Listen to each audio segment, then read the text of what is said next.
नमस्कार। आज हम वेद काल निर्धारण के अंतर्गत बाल गंगाधर तिलक के मत का अध्ययन करेंगे। सबसे पहले मैं एक बात बताना चाहूँगा कि अब तक यूजीसी नेट ने जितनी भी परीक्षाएं ली हैं संस्कृत विषय में, उनमें से इस टॉपिक से, वेद काल निर्धारण नामक टॉपिक से जितने भी प्रश्न पूछे गए हैं, उनमें सर्वाधिक प्रश्न बाल गंगाधर तिलक के मत से ही पूछे गए हैं। अतः यह सबसे महत्वपूर्ण विचारक है। जो 2020 में जो प्रश्न पत्र आया था यूजीसी नेट का, उसमें भी जो वेद काल निर्धारण नामक यूनिट से जो प्रश्न पूछा गया है, उसमें भी बाल गंगाधर तिलक के मत पर आधारित ही प्रश्न था, जो कि ये था कि मृगशिरा काल की कालावधि कितनी मानी गई है। अतः सभी से निवेदन है कि इस विचारक के मत को बहुत ही अच्छी प्रकार से पढ़ें और आत्मसात करें। बाल गंगाधर तिलक ये भारतीय विद्वान हैं।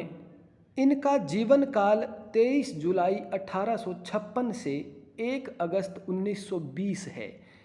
ये जो स्टेटमेंट है और जो ये तिथि बताई है इनके जीवन काल की, ये महत्वपूर्ण है।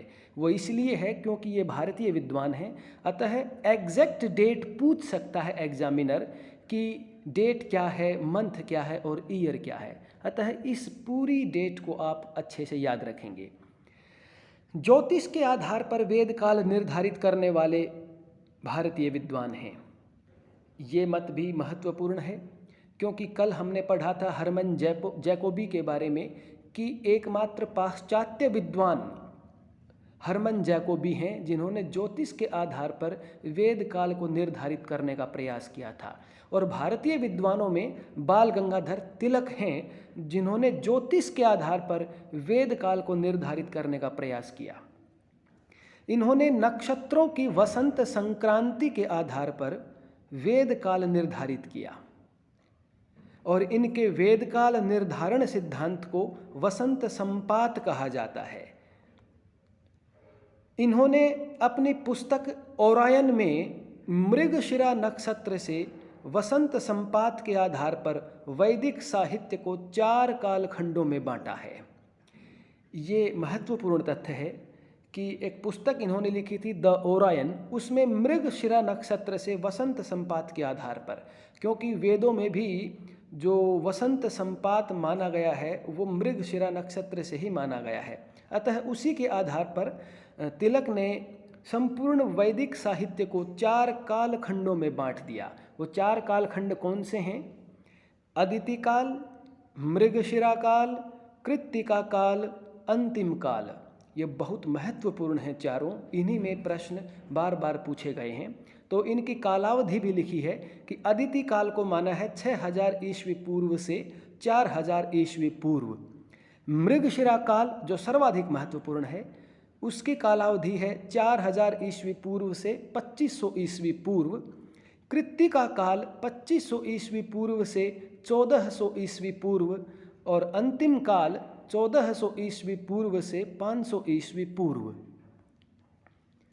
तिलक के अनुसार आर्य सभ्यता के लिए सबसे महत्वपूर्ण काल मृगशिरा काल है, क्योंकि सर्वाधिक ऋक मंत्रों की रचना मृगशिरा काल में ही हुई है। ये दोनों ही तथ्य महत्वपूर्ण हैं।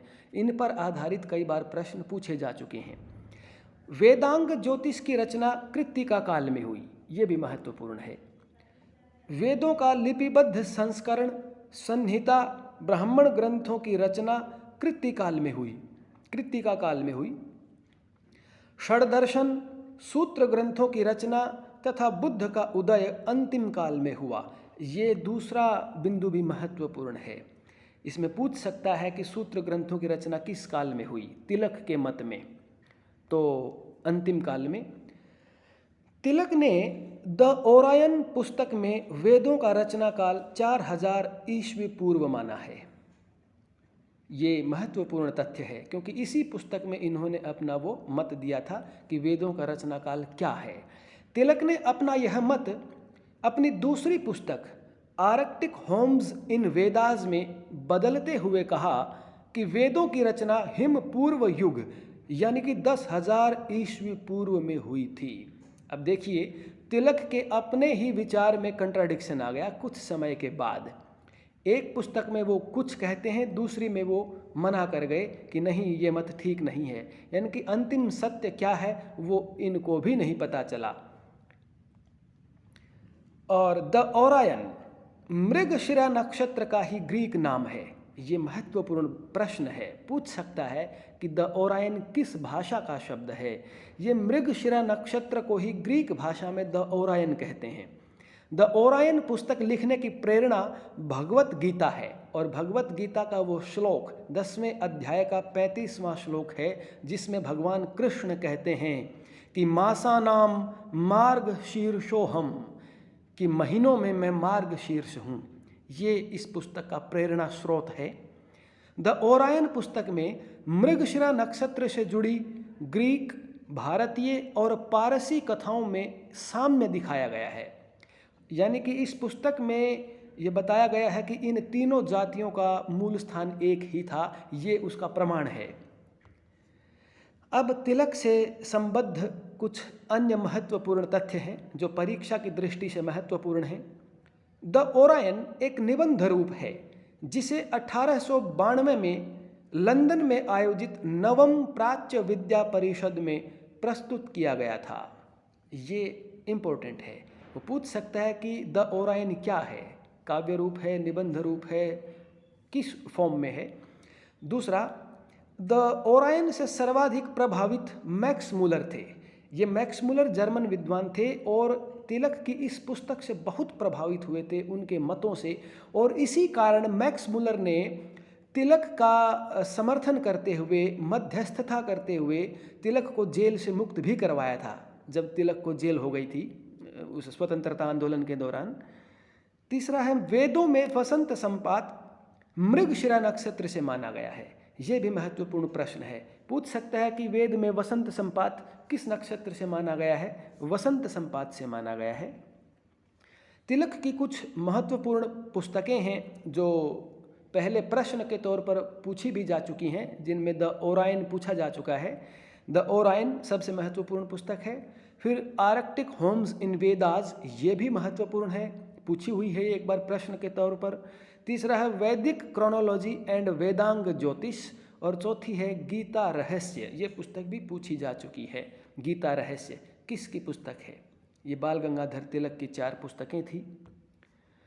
अब परीक्षा दृष्टि कि परीक्षा में किस प्रकार से प्रश्न पूछ सकता है।